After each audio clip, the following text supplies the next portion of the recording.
25वां अध्याय देवहूति का प्रश्न और भगवान कपिल द्वारा भक्ति योग की महिमा का वर्णन।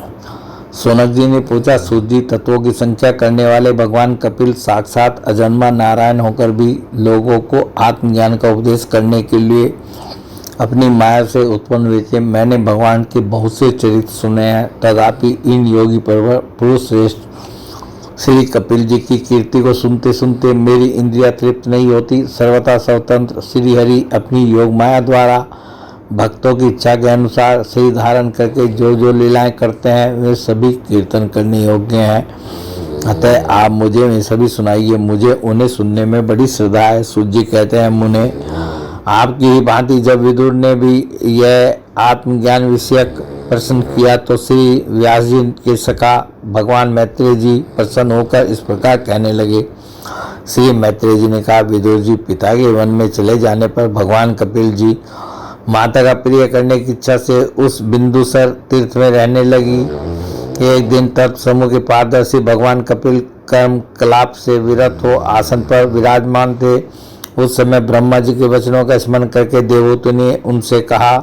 देवहूति बोली, भूमन प्रभो, इन दुष्ट इंद्रियों की विषय लालसा से मैं बहुत उब गई हूँ और इनकी इच्छा पूरी करते रहने से ही घोर अज्ञानांधकार में पड़ी हुई हूँ। अब आपकी कृपा से मेरी जन्म परंपरा समाप्त हो चुकी है। इसी से इस दुस्तर अज्ञानांधकार से पार लगाने के लिए सुंदर नेत्र रूप आप प्राप्त हुए हैं। आप संपूर्ण जीवों के स्वामी भगवान आदि पुरुष हैं तथा अज्ञानांधकार से अंधे पुरुषों के लिए नेत्र स्वरूप सूर्य की भांति उदित हुए हैं। देव इन देह गे आदि में जो मैं मेरेपन का दुराग्रह होता है वह भी आपका ही कराया हुआ है। अतः अब आप मेरे इस महामोह को दूर कर दीजिए।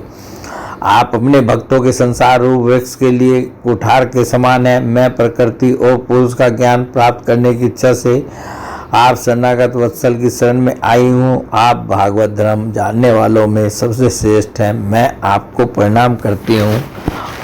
श्री मैत्रेय जी कहते हैं, इस प्रकार माता देवहूति ने अपनी जो अभिलाषा प्रकट की वह परम पवित्र और लोगों का मोक्ष मार्ग में अनुराग उत्पन्न करने वाली थी। उसे सुनकर आत्मज्ञ सत्पुरुषों की गति श्री कपिल जी उसकी मन ही मन प्रशंसा करने लगे और फिर मृदु मुस्कान से सुशोभित मुखारविंद से इस प्रकार कहने लगे। भगवान कपिल ने कहा, माता, यह मेरा निश्चय है कि अध्यात्म योगी मनुष्यों के आत्यंतिक कल्याण का मुख्य साधन है।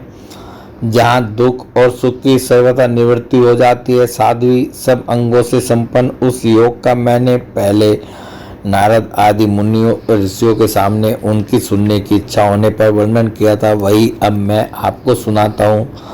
इस जीव के बंधन और मोक्ष का कारण मन ही माना गया है। ऋषियों में आसक्त होने पर वह बंधन का हेतु होता है और परमात्मा में अनुरक्त होने पर वही मोक्ष का कारण बन जाता है। जिस समय यह मन में और मेरेपन के कारण होने वाले काम, लोभ आदि विकारों से मुक्त एवं शुद्ध हो जाता है, उस समय वह सुख दुख से छूटकर सम अवस्था में आ जाता है।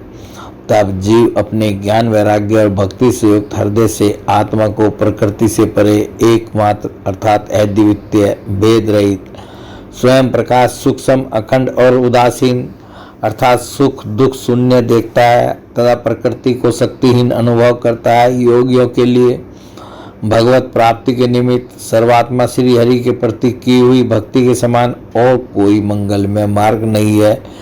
विवेकी जन संग या आसक्ति को ही आत्मा का अछेद्य बंधन मानते हैं, किंतु वही संग या आसक्ति जब संतों महापुरुषों के प्रति हो जाती है तो मोक्ष का खुला द्वार बन जाती है। जो लोग सहनशील, दयालु, समस्त देहधारियों के अकारण हेतु किसी के प्रति भी शत्रु भाव न रखने वाले, शांत सरल स्वभाव और सत्पुरुषों का सम्मान करने वाले होते हैं, जो मुझ में अनन्य भाव से सुदृढ़ प्रेम करते हैं, मेरे लिए संपूर्ण कर्म तथा अपने सगे संबंधियों को भी त्याग देते हैं और मेरे प्राण रहकर मेरी पवित्र कथाओं का श्रवण कीर्तन करते हैं तथा मुझ में ही चित्त लगाए रहते हैं, उन भक्तों को संसार के तरह तरह के ताप कोई कष्ट नहीं पहुंचाते हैं। साधु ऐसे ऐसे सर्व संग परित्यागी महापुरुष ही साधु होते हैं। तुम्हें उन्हीं के संग की इच्छा करनी चाहिए, क्योंकि वे आसक्ति से उत्पन्न सभी दोषों को हर लेने वाले हैं। सत्पुरुषों के समागम से मेरे पराक्रमों का यथार्थ ज्ञान कराने वाली तथा हृदय और कानों को प्रिय लगने वाली कथाएं होती हैं। उनका सेवन करने से शीघ्र ही मोक्ष मार्ग में श्रद्धा, प्रेम और भक्ति का क्रमशः विकास होगा। फिर मेरी सृष्टि आदि लीलाओं का चिंतन करने से प्राप्त हुई भक्ति के द्वारा लौकिक एवं पारलौकिक सुखों में वैराग्य हो जाने पर मनुष्य सावधानता पूर्वक योग की भक्ति प्रधान सरल उपायों से समाहित होकर मनोनिग्रह के लिए यत्न करेगा। इस प्रकार प्रकृति के गुणों से उत्पन्न हुए शब्द आदि विषयों का त्याग करने से वैराग्य युक्त ज्ञान से, योग से और मेरे प्रति की हुई सुदृढ़ भक्ति से मनुष्य मुझ अपने अंतरात्मा को इस देह में ही प्राप्त कर लेता है।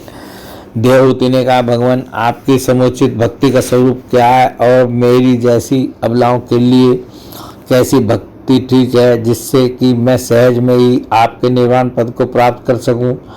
निर्वाण स्वरूप प्रभु जिसके द्वारा तत्व ज्ञान होता है और जो लक्ष्य को बांधने वाले बाण के समान भगवान की प्राप्ति कराने वाला है, वह आपका कहा हुआ योग कैसा है और उसके कितने अंग हैं? हरे, यह सब आप मुझे इस प्रकार समझाइए, जिससे कि मैं आपकी कृपा से मैं मंदमती स्त्री जाति भी इस दुर्बोध विषय को सुगमता से समझ सकूं।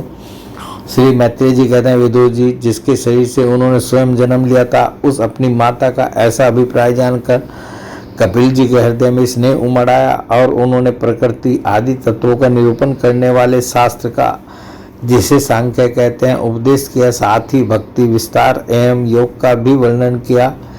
श्री भगवान ने कहा, माता जिसका चित्त एकमात्र भगवान में ही लग गया है, ऐसे मनुष्य की वेद विहित कर्मों में लगी हुई और विषयों का ज्ञान कराने वाली कर्मेंद्रिय एवं ज्ञानेंद्रिय दोनों प्रकार की इंद्रियों की जो सतमूर्ति श्री हरि के प्रति स्वाभाविक की प्रवृत्ति है, वही भगवान की अवैतनिक की भक्ति है। यह मुक्ति से भी बढ़कर है, क्योंकि जठरानल जिस प्रकार खाए हुए अन्न को पचाता है, उसी प्रकार यह भी कर्म संस्कारों के भंडार रूप लिंग शरीर को तत्काल भस्म कर देती है। मेरी चरण सेवा में प्रीति रखने वाले और मेरी ही प्रसन्नता के लिए समस्त कार्य करने वाले कितने ही बड़भागी भक्त, जो एक दूसरे से मिलकर प्रेम पूर्वक मेरे ही पराक्रमों की चर्चा किया करते हैं, मेरे साथ एक ही भाव सायुज्य मोक्ष की भी इच्छा नहीं करते। माँ में साधुजन अरुण नयन एवं मनोहर मुखारविंद से युक्त मेरे परम सुंदर और वरदायक दिव्य रूपों की झांकी करते हैं और उनके साथ सप्रेम संभाषण भी करते हैं,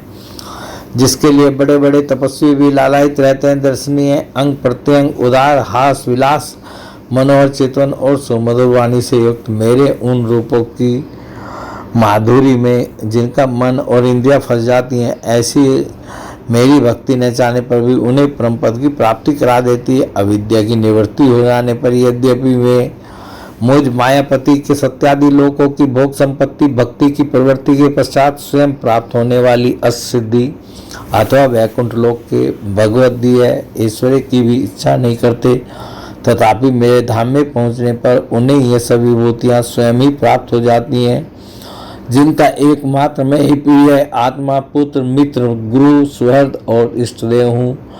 वे मेरे ही आश्रय में रहने वाले भक्तजन शांति में वैकुंठ धाम में पहुंचकर किसी प्रकार भी इन दिव्य भोगों से रहित नहीं होते और न उन्हें मेरा कालचक्र ही ग्रस सकता है।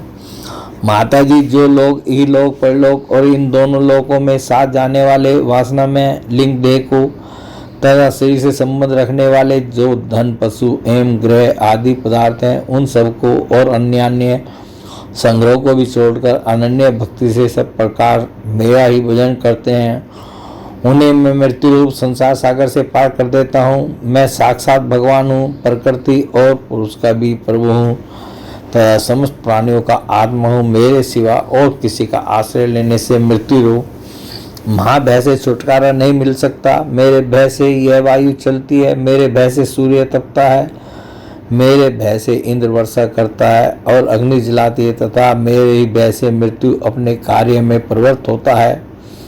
योगी जन ज्ञान वैराग्य युक्त भक्ति योग के द्वारा शांति प्रदान करने के लिए मेरे निर्भय चरण कमलों का आश्रय लेते हैं। संसार में मनुष्य के लिए सबसे बड़ी कल्याण प्राप्ति यही है कि उसका चित्त तीव्र भक्ति योग के द्वारा मुझ में लगकर स्थिर हो जाए।